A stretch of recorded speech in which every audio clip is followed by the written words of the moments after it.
In this lecture, we will discuss the process, how the imbalance is transferred among countries, and how transmission mechanism operates, and through what way and condition and the imbalance spread, and how the world eventually restore the equilibrium, and how the economy as a transferee is impacted by the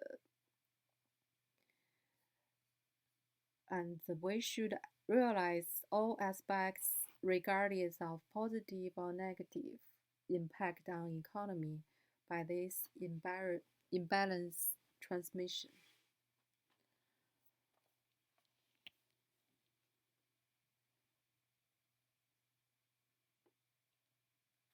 And the first section is the transmission mechanism in the field of international commodity exchange. That is the study of as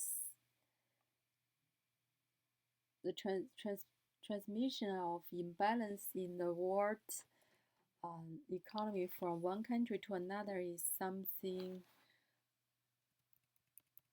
like to throw a rock in the lake that will spread out to the other countries.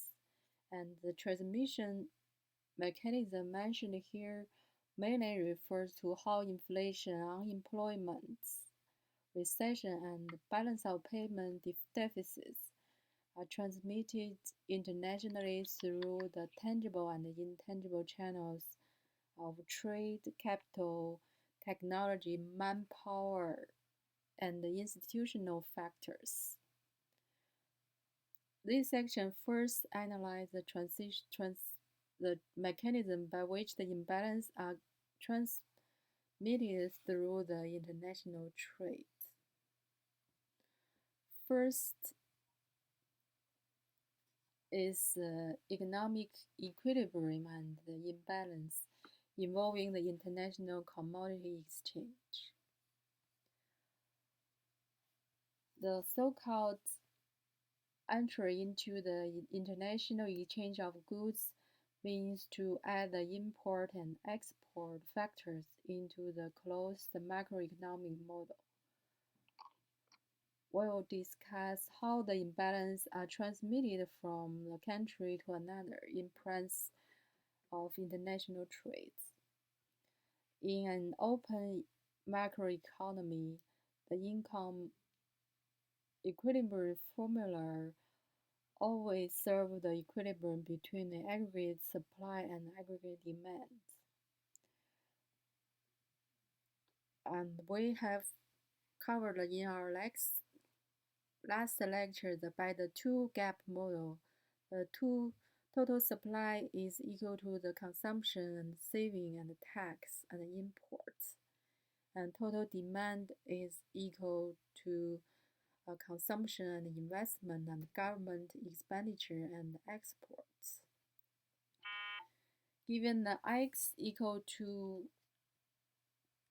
t, t equal to g, the taxation is equal to the government expense. So there is no physical deficit or surplus of the government. We can deduct the formula simplify to this format: I minus S, the investment minus savings, equal to the import and export. That is, the savings gap is equal to the foreign exchange gap.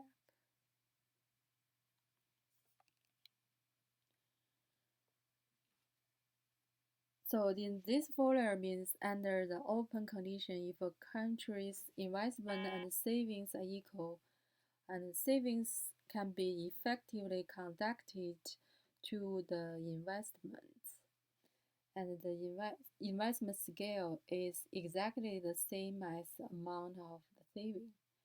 It requires that a country's import and export must be equal, assuming that the foreign exchange rate of the local currency is neither overvalued or undervalued.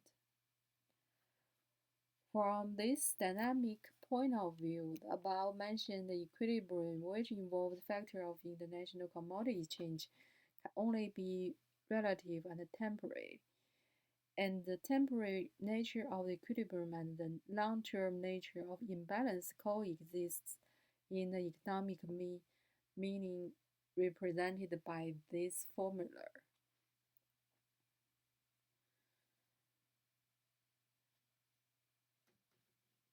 Suppose that the balanced economic growth is we should consider by this equilibrium the simplified equation that is s minus I is equal to the I minus x. And if the export exceeds the imports, but the savings and investment remain equal, the balance of payment is a surplus. As the export belongs to the demand side of the equation of national income equilibrium, the aggregate demand is greater than the aggregate supply. If other conditions unchanged, the inflation will occur. However, if the imports are greater than the export and savings and investment remains equal, then as the import belongs to the supply side of the national income equilibrium formula, and the aggregate supply is greater than the aggregate demand, the balance of payment is in the deficit, and the economy is in the recession, and unemployment increases. That is, I wrote down the lecture notes. And when the economic imbalance is caused by the change of import and export, any change in the exchange rates, interest rate, price, preference, and other factors will inevitably lead to the change of import and export. And the economic equilibrium can be restored by adjusting any one of the investments, savings, and export imports. For example, when exports exceed the import, it is impossible to temporarily restore the equilibrium by reducing exports or increasing the imports, so to nether the balance of payment surplus.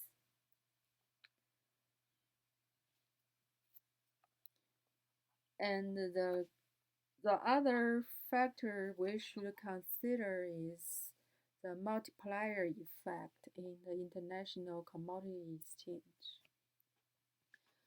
The multiplier effect, you can refer to the lecture notes. That is a macroeconomic concept. Refers to the dynamic process of transmitting economic growth. That is, by the Keynesian's analysis of the multiplier relationship between investment and national income growth. That is, the increase of a unit of the investment may cause multiple units of equilibrium national income the increments. This effect takes place only under the partial employment. That is, when the economy doesn't reach the full employment as a premise or assumption. Otherwise, the investment increase only will cause the inflation and rather than more units of equilibrium national income increments.